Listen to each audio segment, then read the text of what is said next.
Now, if you find that you still want to ask, if he creates, then why take me to task?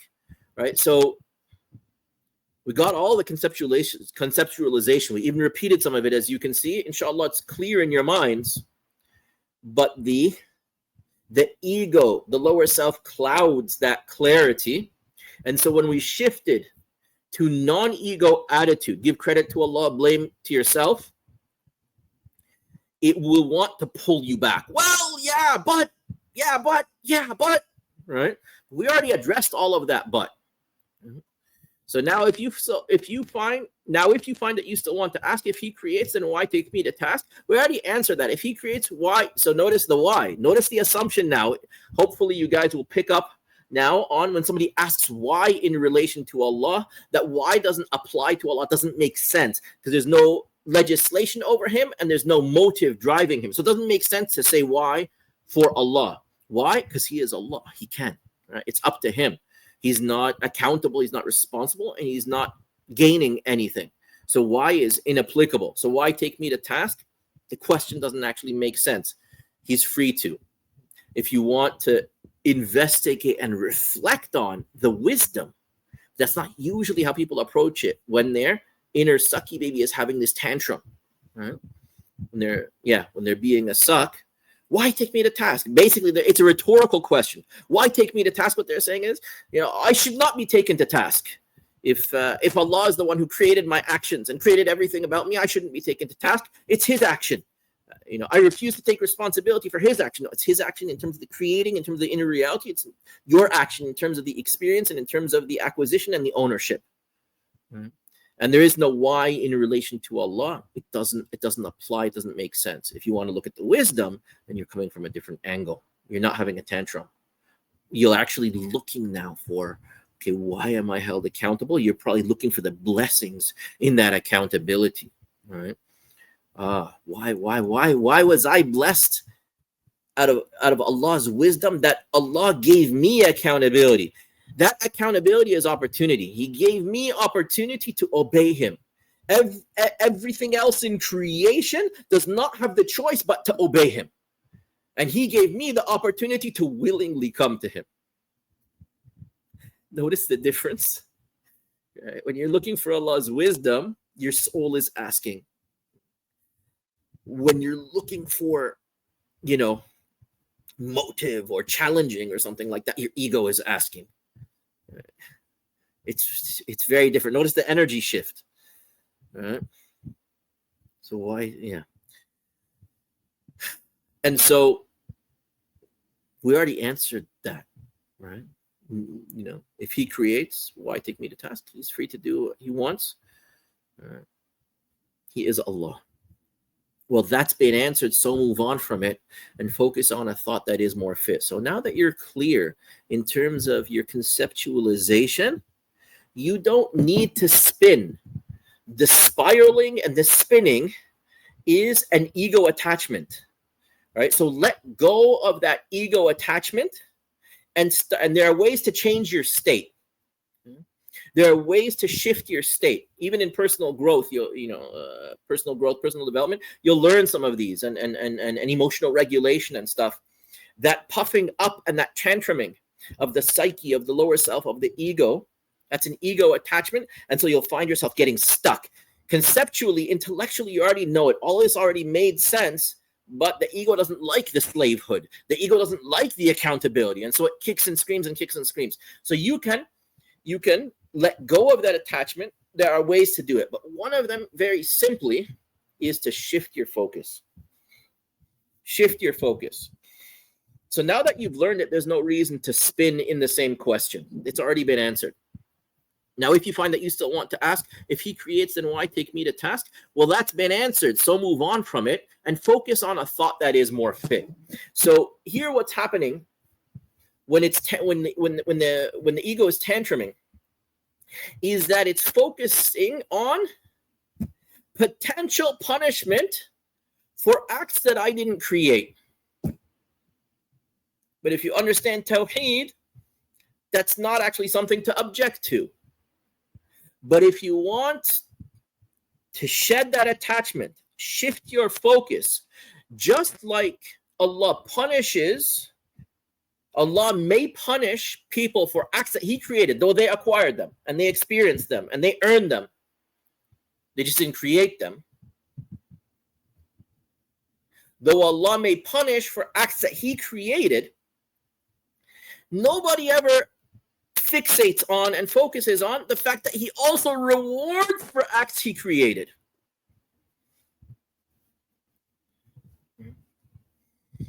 So He created your good deeds. You did not create them. And even though He gave them to you, He rewards them. He rewards you for them. Like, how is that even fathomable? How is that even fathomable? How is Allah Ash-Shakur, the appreciative, the most appreciative, when He has nothing to gain from you? He creates for you good deeds. He says, here, take a good deed. And then He says, here, take the reward for that good deed. Allahu Akbar. How generous is your Lord? But if you fixate on the ego's tantruming, instead of the soul's surrendering, you won't see it. So move on. Well, that's been answered, so move on from it. Move on from the fact that Allah creates our less than good deeds and focus on the fact that He creates our good deeds. Well, that's been answered, so move on from it and focus on a thought that is more fit, that He creates our good yet does reward. So what a kind, sublime, and gracious Lord.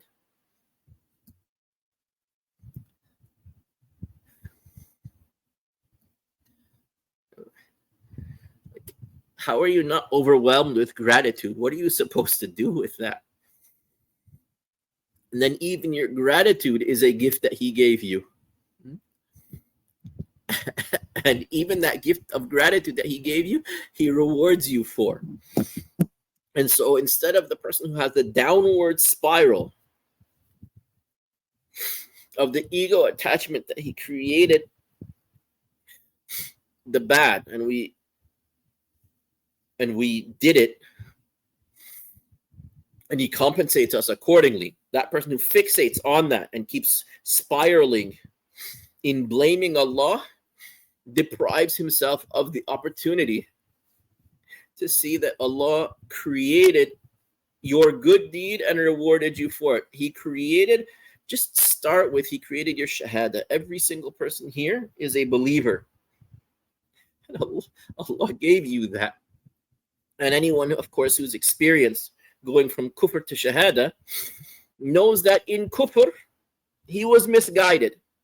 He didn't earn his shahada. Allah gave it and then rewarded him and rewarded her infinitely for it. And then gave you gratitude for that and rewarded you for that. And your recognition of all of this, it is itself a good deed. And your recognition of that gets you rewarded. And so you go in this upward spiral of just blessings and grace. So we come back to 49. Yes, it could be a tough and bitter pill to know you have no independent will. That's a tough pill to swallow. There's a sourness to it for the ego. That I'm not independent. Right? You become like your terrible twos. How are you telling me I'm not independent? I'm independent. I am free. I'm, the master of my soul, the captain of my fate, the this, the that, the this and that. And the puffing up all happens. And if you're honest enough and you realize the reality, you recognize that you have no independent will. And that can be a tough pill to swallow. It can be, but it doesn't have to be. If you don't fight it. Yes, it could be a tough and bitter pill to know you have no independent will. You know what? I'll tell you. Allah.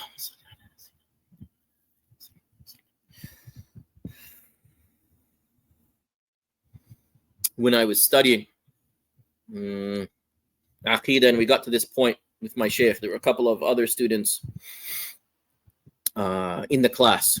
And we got to this issue of Allah's will and our will. And so I wanted clarification from my teacher that tell me more about this, our agency in relation to Allah's agency and our accountability. And so he gave the answer that I consider very silly, right? Let's call it the distracting answer. Honestly, if you're precise and intelligent enough and objective and alert enough, it's not a satisfactory answer, which is that Allah, just because Allah knows what you're going to do doesn't mean He, made you do it. He willed it for you. That's not true. He did will it for you. So he answered with the deflecting answer, the distracting answer that, Allah knows what you're going to do. So I called him out on it. This was over 20 years ago. And I said, but you're ignoring Allah's will. I remember this. And I'm going into a little more detail than I was planning to, but it was a lovely experience on a couple of fronts. So when I called him out on that answer does not make sense. It's not logically consistent. It has very problematic implications. You're telling me that Allah knows what I'm going to do? Didn't He will it as well and create it? So he gives this smirk, and it had like this combination of a kid with his hand caught in the cookie jar, as well as a proud father. So he acknowledged what I said, and he kind of took back the distracting answer and gave the full answer, which is what you've learned today in the sweeter pill. So that was part of the experience. But there was another part. Everyone that I've come across that learned this mas'ala, that learns this issue, that learns this reality, finally starts to process Allah's tawheed and His slavehood, struggles to surrender because he wasn't fully in his slavehood before. So there was this puffing up, and now we've been put in our place. And everyone I've come across that learns it struggles. For me, I didn't struggle. I struggled with the answer that they were giving before. But one of the brothers in the class, he's now a sheikh in the States, he said something that I hadn't seen anyone say before. Another student said, I struggle with that, but he got it. But this one said, that actually puts me at peace. Basically, I already knew I was a slave. And now you've just reinforced it, and I can let go and just be a slave. Right? For me, it put me at peace intellectually because I know they weren't giving me the full picture. For him, it put him at peace spiritually because he had surrendered as a slave. And when he got confirmation of his slavehood and Allah's, majesty, he just exhaled in relief. He didn't feel that fighting. But for most people, when they learn this, they're not surrendered yet. And so it can be a tough and bitter pill to swallow. Yes, it could be a tough and bitter pill to know you have no independent will. But there's a secret to the subtle feat of making such a bitter pill so sweet. And that secret is what he had. And it is to maintain an attitude of full surrender into gratitude. So there are it's just to surrender. And when you surrender, you focus on the gratitude that Allah is blessing you with so many things, right? What we talked about previously about giving Allah the credit. But it comes through that shift into surrender. It comes through the taslim. It comes through the Islam. People often like to translate Islam as peace. They say, sort of this modernist, Islam means peace and it means getting along with everyone and so on. No, Islam means to surrender. If you're in a battle and you say, Aslamtu, I give up, it means you give up fighting. So if you surrender and you give up fighting with Allah, which is what the ego does. The ego is in a power struggle with Allah. When you let go of that power struggle and you recognize and you surrender and you put your head down. So why for some people prostrating can be difficult. And you put your head down in surrender to your Lord. You realize who's the master and who's the slave, who's the giver and who's the recipient. So you just slide into full surrender. And what happens when you surrender? You realize how much you're receiving. You realize how much you're receiving. You weren't doing anything. You weren't causing anything. You weren't creating anything. You were a slave, and still Allah blesses you and blesses you and blesses you and blesses you and blesses you and blesses you. It's not so bitter after that. But there's a secret to the subtle feat. It's subtle though. You got to pay attention. It's not as much an aqidah point, a theological point anymore, as it is a spiritual point. It's an attitude point. It's where you put your focus, where you put your attention. But there's a secret to the subtle feat of making such a bitter pill so sweet. And it is to maintain an attitude of full surrender into gratitude. And when you do that you realize, I'm not the creator of the good that comes to me. Allah is. And He keeps pouring it down on me. Displaying thanks is then how you'll behave. So should I not then be a grateful slave? Look at this. This is the way of the best of all creation, sallallahu alayhi wa ala alihi wa sahbihi wa sallam.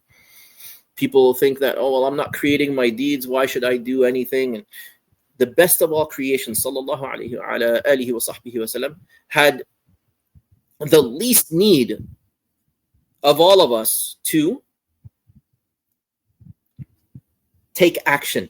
He was already promised all of the best of outcomes. And his wife, Sayyidah Aisha, our mother, radiallahu anha, witnessed how much mujahada, how much effort the Prophet sallallahu alayhi wa ala alihi wa sahbihi wa sallam would engage in, to the point of it being excessively demanding on the body. You know, his feet, his blessed feet swelling up. Like, how do you stand so long that like it affects your feet, you know? But he would do so in prayer in the night, and, you know, have such tremendous engagement in worshiping Allah. And it's not from a place, it can't be from a place of trying to bring about the outcome and the effects, because he's already been promised that. And he knows it. But he knows Allah better than anyone else. And he knows that he is the recipient of the highest station and the greatest compensation of anyone in all of creation, sallallahu alayhi wa ala alihi wa sahbihi wa sallam. So we talked about our upward spiral in grace. Imagine the prophets, sallallahu alayhi wa ala alihi wa sahbihi wa sallam, the greatest of all creation, while being the most humble and the most expressive of slavehood. And so look at his statement. She asks him, why do you engage to this extent? Why do you engage in worship and action, taking action to this extent? He says, when you've already been promised the outcome. I'm paraphrasing. When you've already been promised the best of outcomes. And basically, if he's been promised the best of outcomes, even though even the best of creation, sallallahu alaihi wasallam, didn't create his good deeds, he received them. Didn't create his goodness and his rank and his tremendousness over all of creation. He received it all. So what does he say? أَفَلَا أَكُونُ عَبْدًا شَكُورًا. If I've received all that, so look at the perspective shift. Not trying to create your outcomes, not, blaming, not complaining, but rather recognizing. So full surrender and then recognizing all the blessings. أَفَلَا أَكُونُ عَبْدًا شَكُورًا. Should I not then be a grateful slave? Should I not then be a grateful slave? And so this we follow. This is the Muhammadan attitude and approach and path to this issue of our agency in relation to Allah's agency. And so you just display thanks, just naturally. Displaying thanks is then how you'll behave. Should I not then be a grateful slave? It's like an inevitability. But notice Notice the presence, reflect on the presence of both recognitions here, the inner reality and the outer experience, the inner reality of slavehood, the inner reality of receiving, right? That I'm not, that he sallallahu alaihi wasallam is not creating any of his actions, he's receiving them all, but recognition of receiving the blessings.